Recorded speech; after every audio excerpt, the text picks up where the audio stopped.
You See What I See, exclusive on Spotify. Download Anchor untuk bikin podcastmu gratis.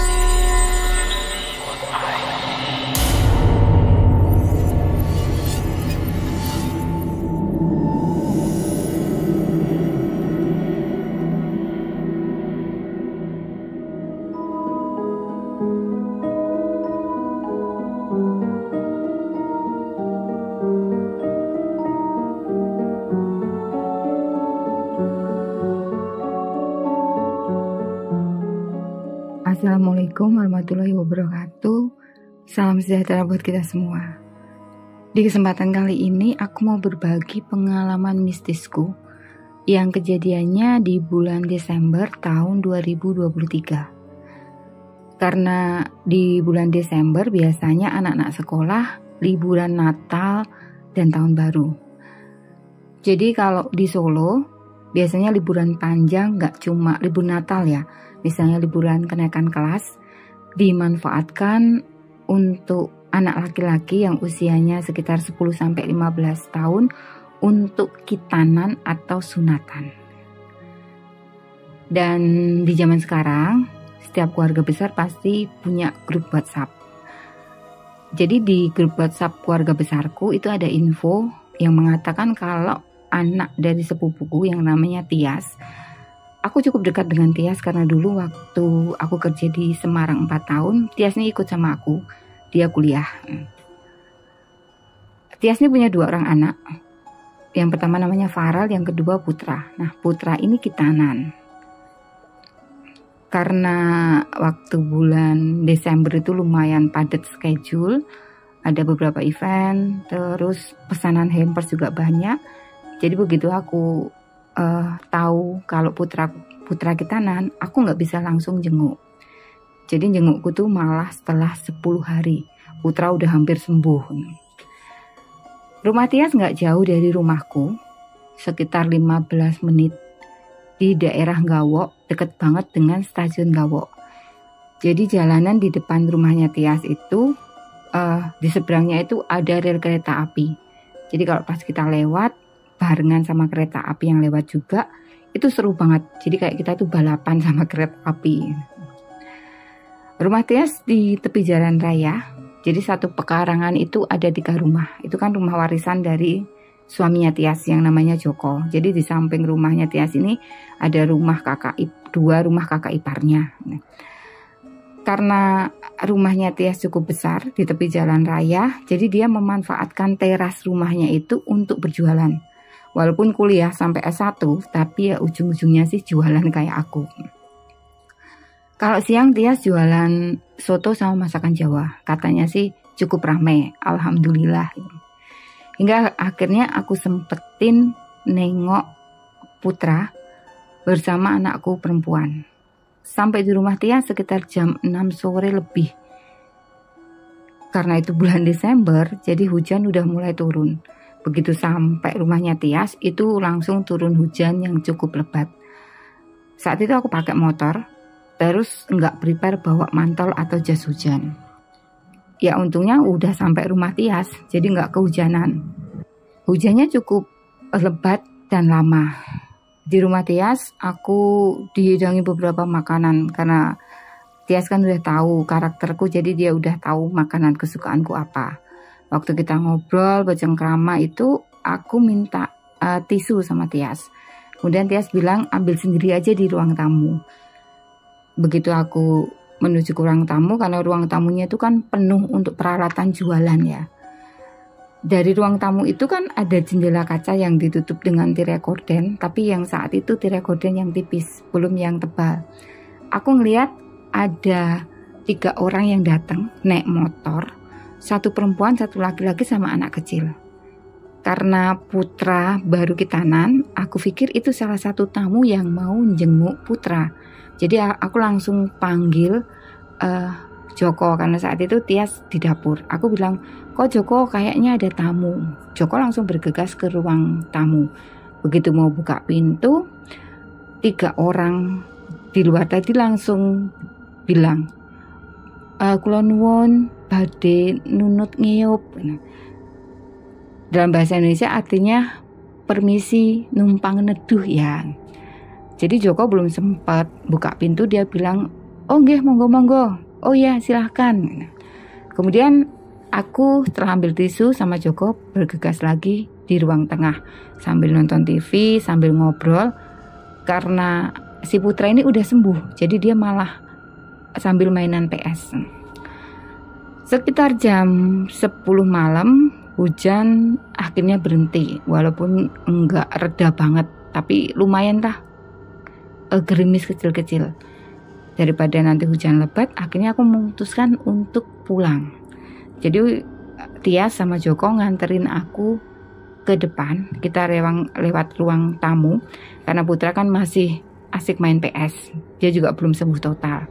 Sebelumnya aku ngode sama anakku perempuan untuk ngasih salam tempel ke Putra. Jadi aku, Tias sama Joko keluar duluan. Pas Joko buka pintu, itu 3 orang yang tadi numpang teduh, mereka juga sepertinya prepare mau pergi. Aku, Joko, Tias itu masih sambil ngobrol.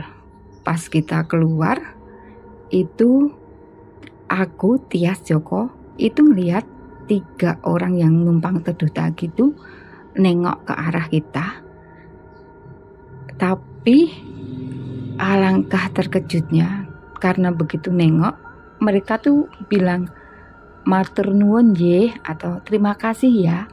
Cuman wajah mereka tuh rata, nggak ada hidung, nggak ada mulut, nggak ada mata, tapi mereka bisa ngomong. 3-tiganya tuh wajahnya rata dan berlumuran darah. Aku, Joko, Tias itu kalau dalam bahasa Jawa tuh kami tenggengen atau tertegun atau nge-freeze. Begitu tersadar, Tias tuh girap-girapi panik atau shock gitu loh. Dia langsung jerit. Refleks Joko tuh langsung banting pintu nutup. Karena ceritanya Tias itu main keras, jadi anakku perempuan yang tadi di ruang tamu lagi ngasih salam tempel ke Putra itu langsung bergegas. Termasuk Putra yang jalannya tuh masih agak kesusahan. Gak berapa lama kakaknya Joko, kakak laki-lakinya itu juga datang mendengar teriakannya Tias. Saat itu Tias sudah panik, aku juga panik, Joko pun juga panik. Jadi kita tuh sempet diam sebentar waktu ditanya kakaknya Joko ada apa. Setelah tenang, akhirnya Joko tuh nerangin apa yang kita lihat barusan. Dan setelah mendengar keterangan dari kita, karena kakaknya Joko itu kan termasuk orang yang cukup peka, walaupun dia pekerjaannya itu petani, tapi termasuk orang pinter yang banyak atau paranormal lah. Jadi banyak orang yang datang untuk minta bantuan ke kakak iparnya Tias atau kakak kandungnya Joko. Setelah itu kakaknya Joko tuh langsung bergegas keluar. Nggak tahu ngapain, tapi aku sempat lihat sebentar kayaknya dia berdoa gitu loh. Nggak berapa lama kakaknya Joko itu masuk. Namanya tuh Mas Supri. Kemudian Mas Supri itu kayak doain Tias, karena Tias itu kan yang paling shock.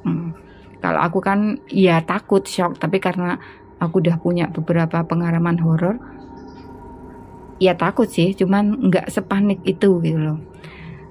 Kemudian Mas Supri itu bilang bahwa kemarin 2 hari yang lalu itu ada kecelakaan tepat di depan rumahnya Tias. Celakanya itu 4 orang, jadi satu keluarga, ibunya bawa bayi, ibu, bapak, anak laki-lakinya tuh duduk di depan, ditabrak sama mobil box. Jadi mereka tuh terlempar sampai di depan warungnya Tias. Bahkan Joko ini sempat nolongi ibu yang bawa bayi itu. Karena bapak sama anak laki-lakinya kan di depan, mereka tuh katanya meninggal di tempat.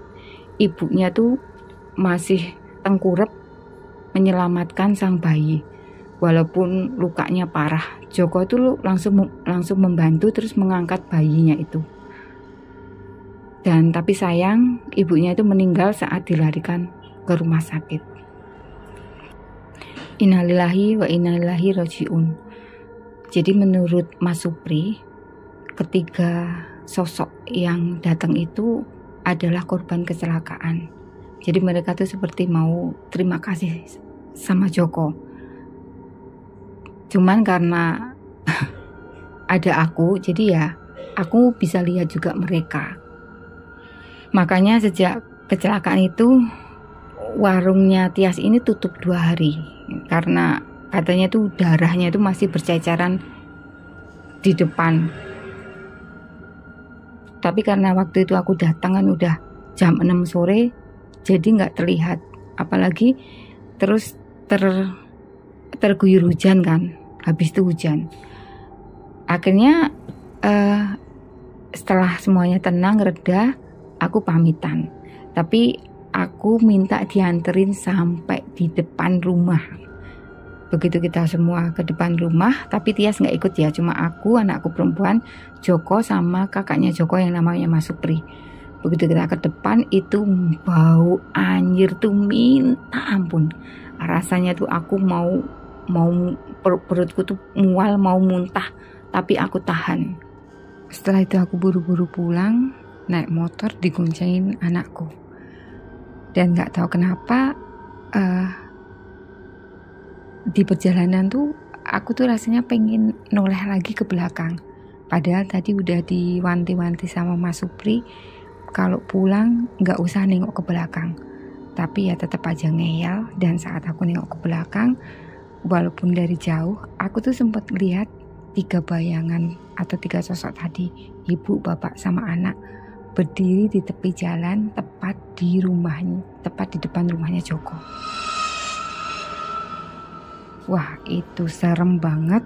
Jadi aku nyuruh anakku perempuan untuk agak cepat karena dalam perjalanan nggak tahu kenapa aku tuh ngerasa kayak diikutin.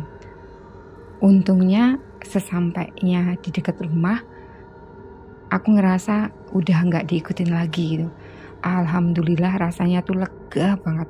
Ya akhirnya sampai di rumah, aku langsung cuci kaki bahkan mandi biar energi buruk yang tertinggal itu bisa biar hilang semua. Jadi itu cerita atau pengalaman horor yang aku alami bersama anakku saat menjenguk keponakanku yang kitanan.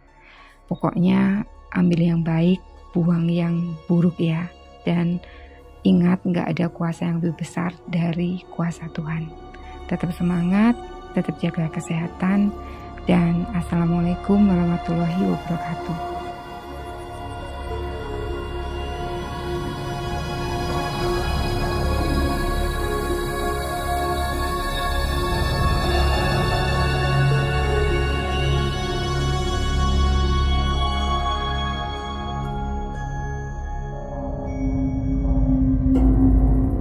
Kamu punya pengalaman horor? Kirim ceritamu ke podcast.com